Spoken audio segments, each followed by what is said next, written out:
De son côté, Corinne Lepage, la candidate écologiste avocate dans la vie civile, était hier soir à Louviers dans l'Eure.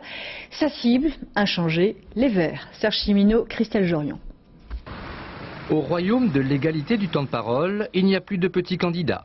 Il reste quand même malgré tout des campagnes modestes. Hier soir à Louviers, la salle du conseil municipal accueillait Corinne Lepage.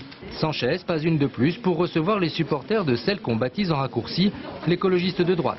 En opposition au candidat des Verts, Noël Mamère, la cible privilégiée de Corinne Lepage.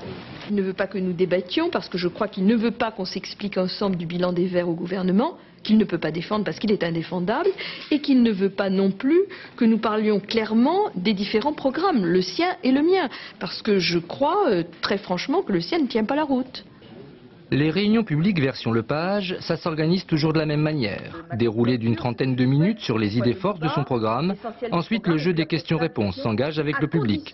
Parmi les 5 questions posées hier soir entre nucléaire et effet de serre, on a parlé ministère. Dans le cas où vous ne seriez pas élu, accepteriez-vous de nouveau, dans le cas où l'Assemblée repasserait à droite, de reprendre des fonctions ministérielles à l'environnement? C'est oui, mais sous condition. La participation des gens, l'axe santé-environnement et la question du changement climatique.